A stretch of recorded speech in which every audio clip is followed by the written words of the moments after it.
Well, welcome to another session on the class of Ecclesiastes, Searching for the Meaning of Life. In the last session, we finished off chapter 10. Chapter 10 was all about foolishness and its effects. And we looked at least 4 different categories in which we can describe foolishness. Foolishness is something that's detectable. You can tell a fool. Foolishness is something that's dangerous. It causes harm. Foolishness is something that's delusional, meaning it's a twisted view of reality, and foolishness is devouring in that it consumes and causes loss. We're going to start in chapter 11 tonight. So if you have your Bibles, you can turn to Ecclesiastes chapter 11. And in chapter 11, Solomon, the presumed author, is going to be launching into a description of life, but dealing with uncertainty. So let's start in the beginning of chapter 11. Verse 1, it says, "Cast your bread on the waters, for you may find it after many days." This is a proverbial saying, cast your bread on the waters. That's the action that's encouraging. And then the result, it says, for you may find it after many days.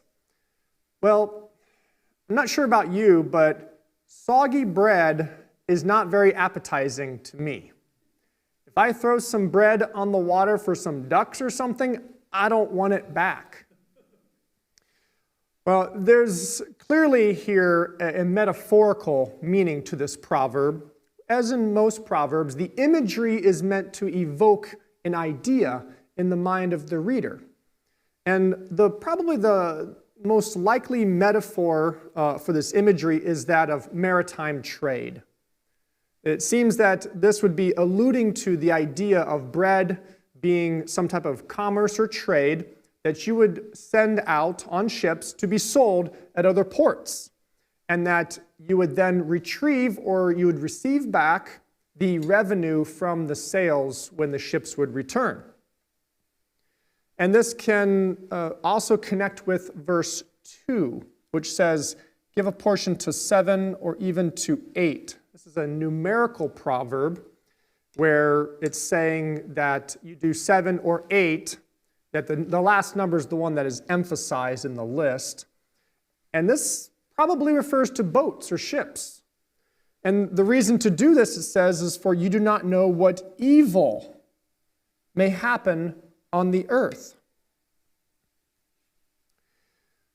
So if the metaphor really does refer to maritime trade and commerce and things like that, and then having your shipment spread among multiple vessels, the wisdom for that is that you don't know what evil may happen. Meaning, if you have all of your supply, all of your shipment on one ship, and that ship happens to go down in the ocean, you lose everything.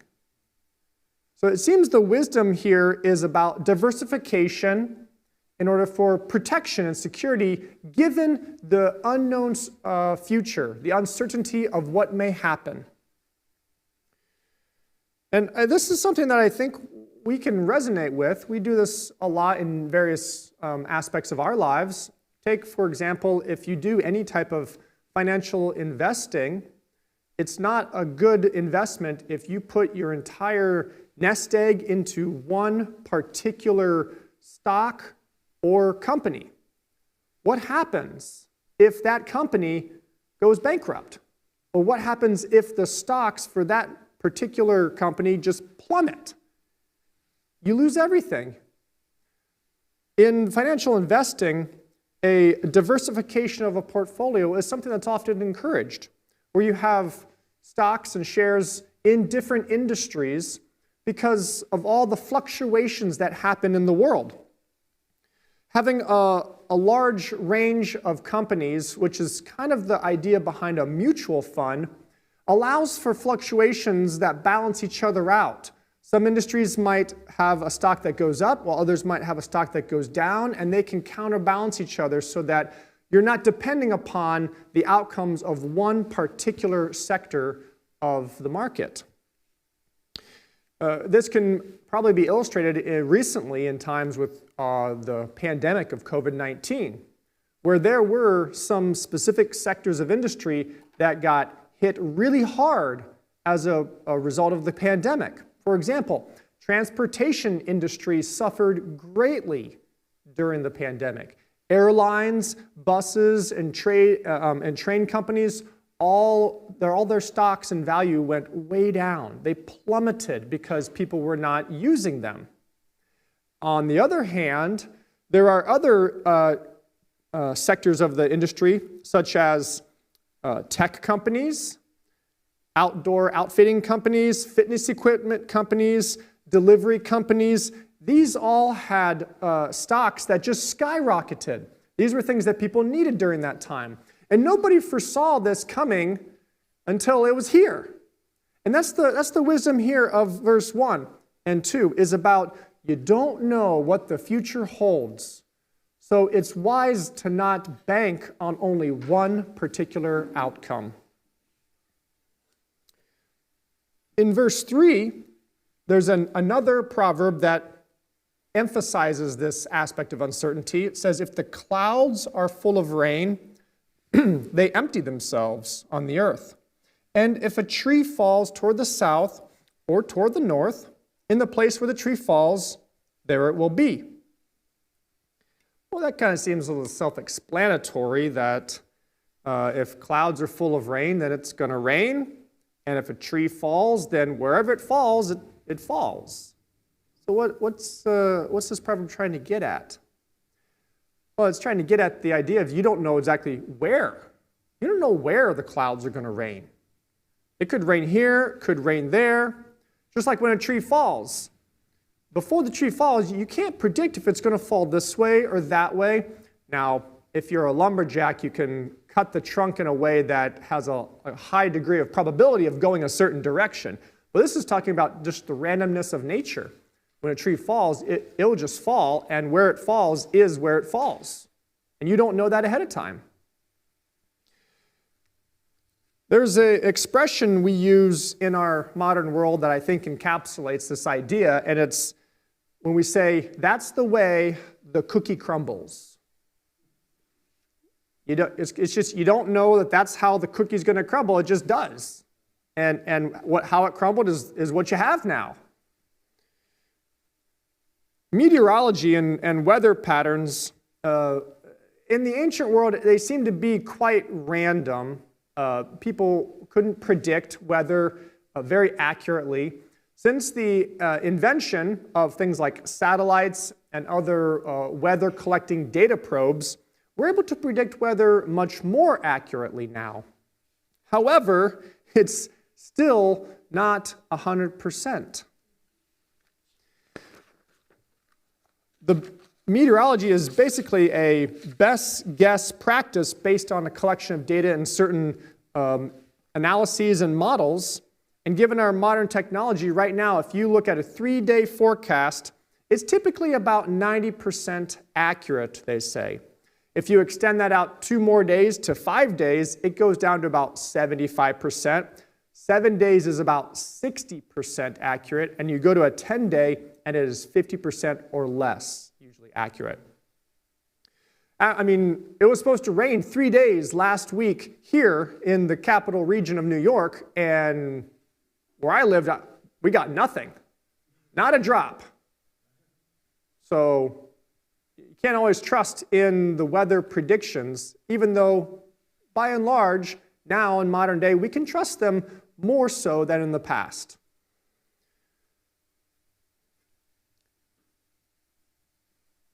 In verse 4,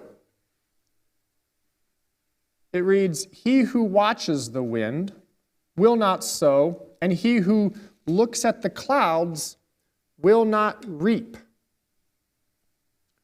This is an agricultural illustration here, sowing and reaping. This is dealing with a farmer and the activities of growing crops.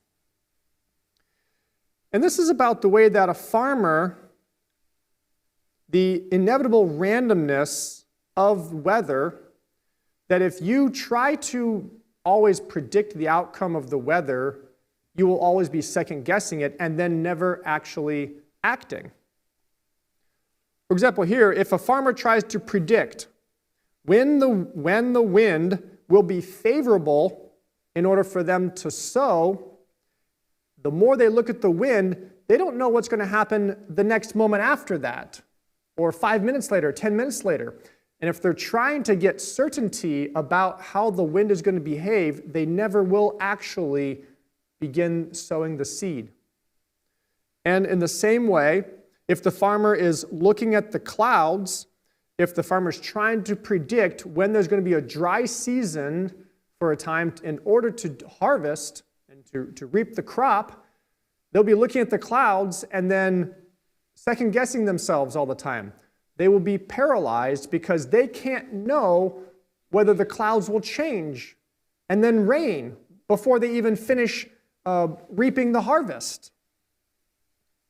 So what verse 4 is trying to get at here is that we can be paralyzed by the uncertainty of the future. And as one scholar summarized verse 4, they said, one cannot use the possibility of misfortune as an excuse for inactivity. Someone who is forever afraid of storms will never get around to working his field. And the teacher, which is the sage here, in effect says this verse 4 is trying to say, that we're supposed to just face the fact that things may go wrong, but we're to get out there and do our work anyway. Sometimes when we're waiting for the perfect right conditions for something, we seem to always hesitate. There's a lot of instances in life, I'm sure, where we're just waiting for that moment so that we can then act. I come from the Midwest, and when we are emerging onto highways where I come from, we get ready to merge, and then we wait for the opening, and the person backs up and gives space for us so that we can then join the lane. Well, I learned really quickly when I moved to New York that if I wait around for that space to open, it won't. It won't open if I'm just waiting for that perfect space that gives me a car length ahead and a car length behind. That's not the way it works around here, I found out.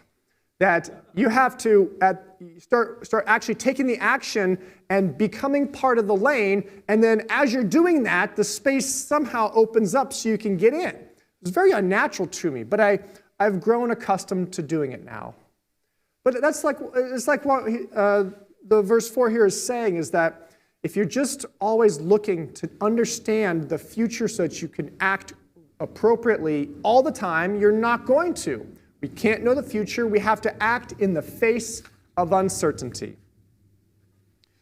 And furthermore, this is what is reinforced in verse 5 too. Just as you do not know the way of the Spirit, know the way the Spirit comes to the bones in a womb with child, even so you do not know the work of God, who makes everything. So it goes from an agricultural metaphor now to a pregnancy, in the idea that there's so many things about the inner workings of how life begins and so many things about the work of God that are unknowable.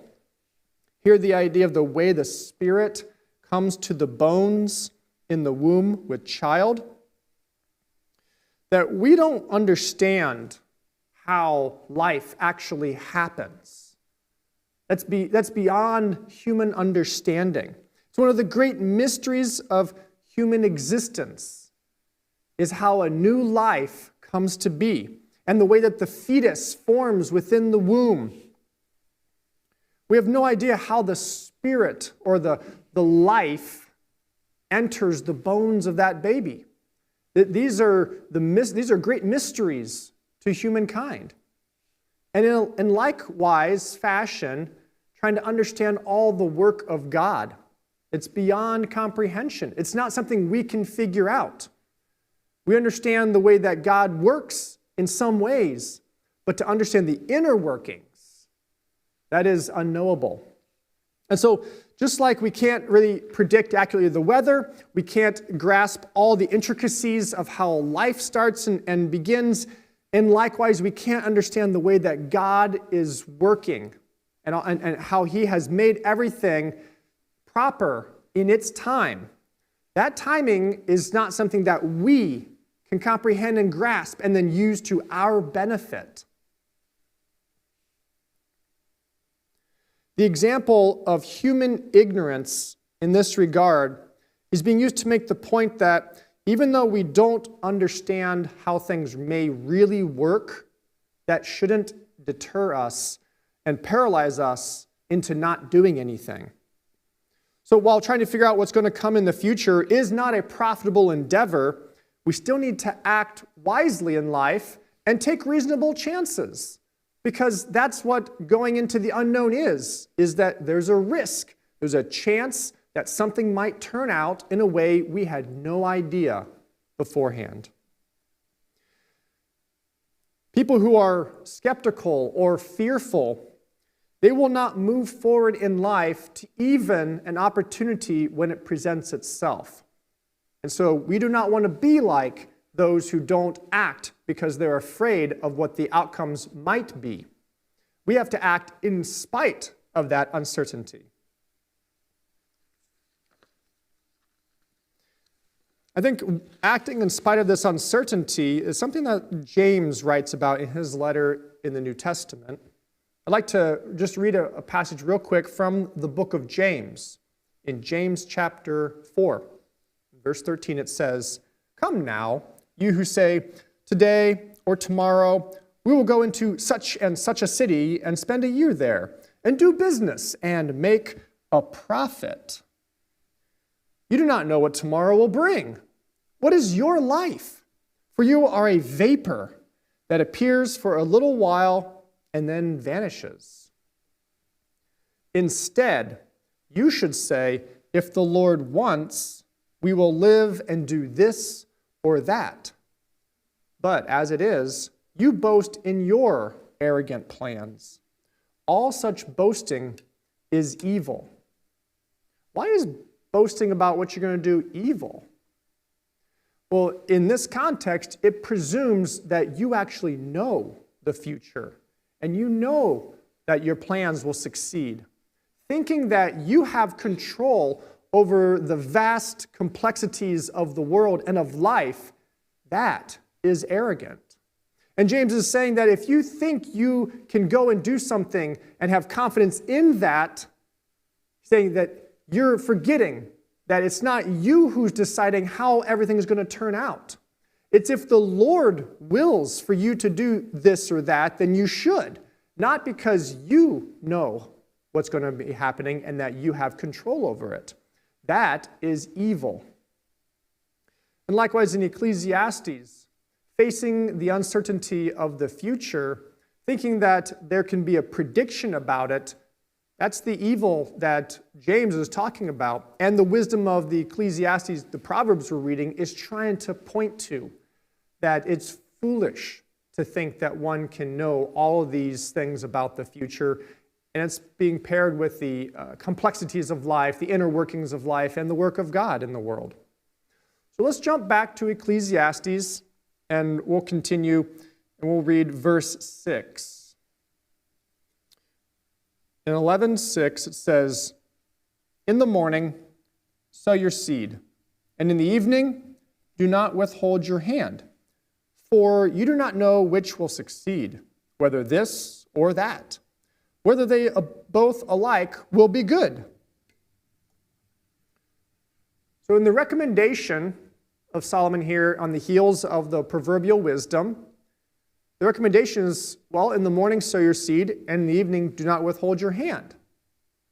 What this is talking about, it's going back to the agricultural metaphor about, well, work hard. Work hard regardless of the uncertainty of the future. You need to sow your seed in the ground so your crops will grow. Well, in the morning, get your butt out to the field and do your job as a farmer, sow the seed. And then in the evening, don't sit back and be lazy. Finish the work you need to do. So the explanation here is that you shouldn't not work hard just because the future is unknowable. You do not know what's going to succeed, so do both. Sow the seed in the morning, work in the evening. If you don't know the future, the best thing to do is try to prepare for all possibilities and all outcomes that could arise. So you don't know if doing one activity will actually yield the benefit you think, or doing another one will, or maybe he says they both will. Who knows?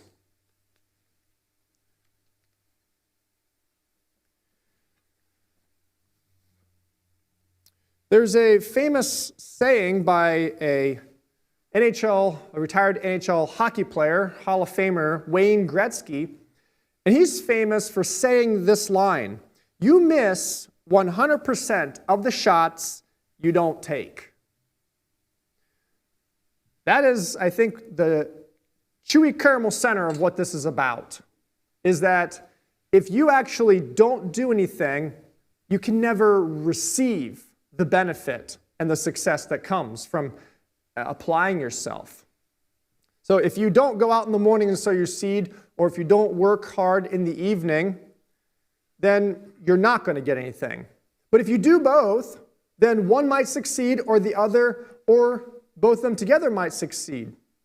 But if you're frozen by inactivity, if the anxiety of not knowing the future causes paralysis for you, then you are certainly going to fail, because doing nothing leads to getting nothing.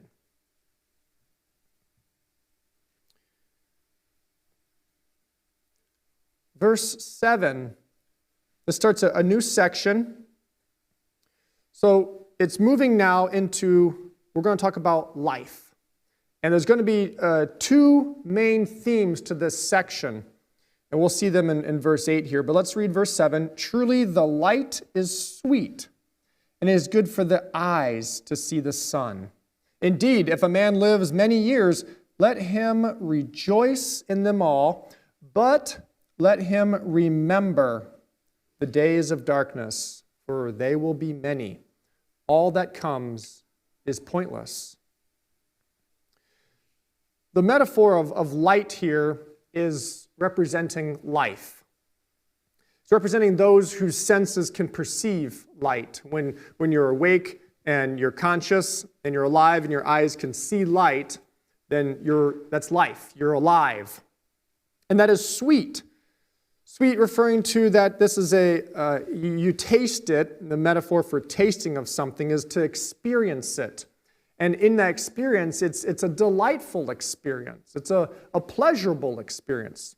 So the verse is trying to say that being alive is good. It is something that's sweet. And it's good for the eyes to see the sun. This is just reinforcing the same idea of having your eyes be able to perceive the sun, that you're alive, and it's good for you to be able to be on the earth and to be under the sun and living life. And then verse 8 follows up that indeed, if you're alive, and if you live a long life, then you need to have these two things in mind. You need to be rejoicing, and you need to be remembering. Well, you're to be rejoicing in all the years of your life, no matter how old you are, how young you are. Rejoice in life. But as you rejoice in life, Solomon reminds the reader here that we need to remember that there are days of darkness. Darkness is a metaphor here for days of trouble, days of suffering, days of hardship, when life does not go right, when evil visits and causes and stirs up strife, oppression, injustice, and death. And that his idea that all these days that have darkness, there will be many. I think it's just a confession on his part that the brokenness of the world that we've read about, the way that the world is bent and it cannot be straightened, that there is this natural proclivity in the world for things to go wrong. And therefore, life will be filled with many days of darkness. But even in the midst of those days of darkness, we're still to rejoice through them. But everything that happens under the sun, as the author has said before, we're referring to it as Solomon, that Solomon is saying it's all pointless. That all this activity under the sun, it really ultimately doesn't mean anything. It doesn't actually answer the question about what the true meaning of life is or what has ultimate purpose. How do you actually benefit and make profit from the activity under the sun? His conclusion has been from the beginning, it's pointless. There is none. So then in verse 9, we now get the actual instruction.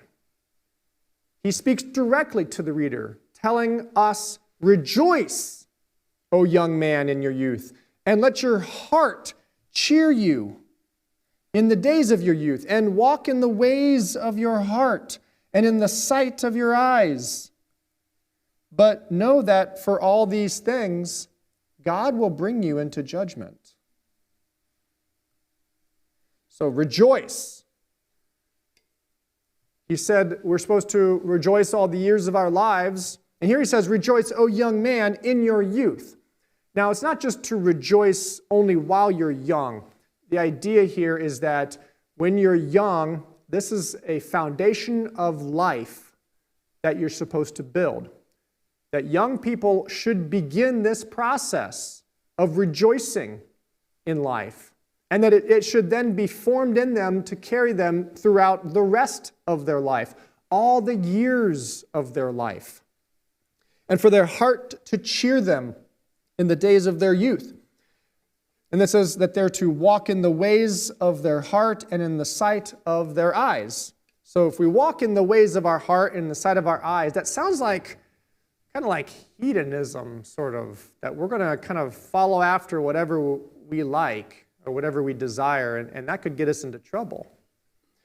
Well, Solomon's not saying that we're supposed to be pursuing the things of our heart, the ways of our heart, and what we see with our eyes in some sort of reckless, immoral way, because he follows up here that as we do this, as we follow the ways of our heart and the sight of our eyes, we're to keep in mind that all these things that we do, God will bring us into judgment.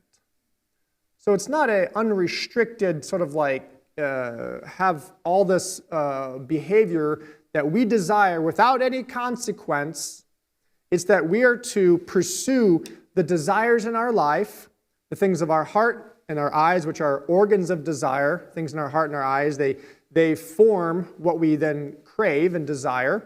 That we're to do that in light of knowing we are under scrutiny by God and that we will be held accountable in judgment for the things we do.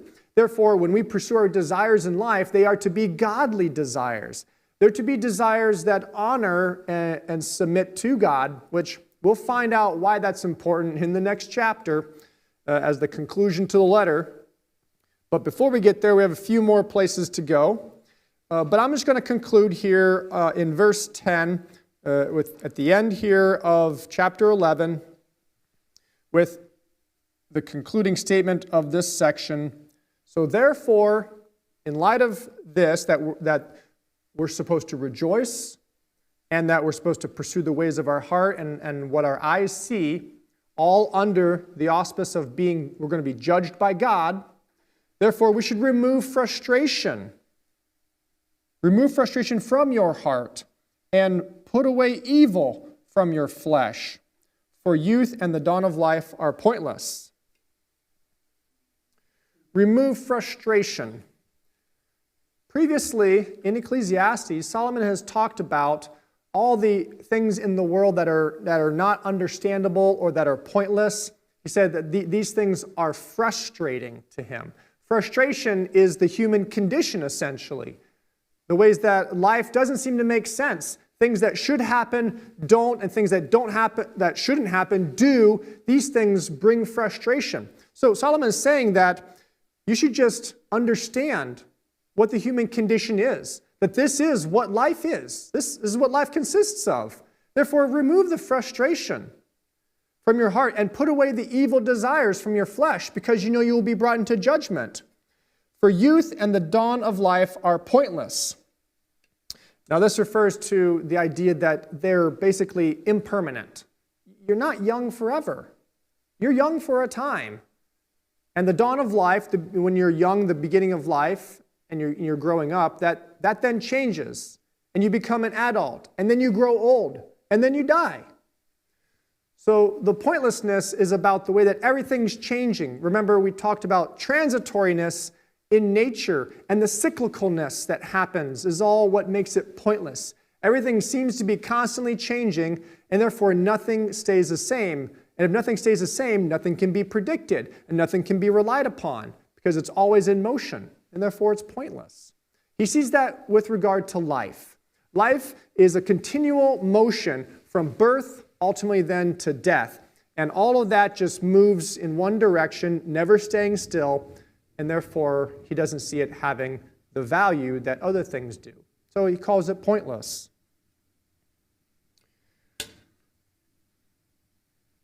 Well, we're going to take a short break now, and then we're going to come back for the final chapter of Ecclesiastes to find out where has all of this been leading us.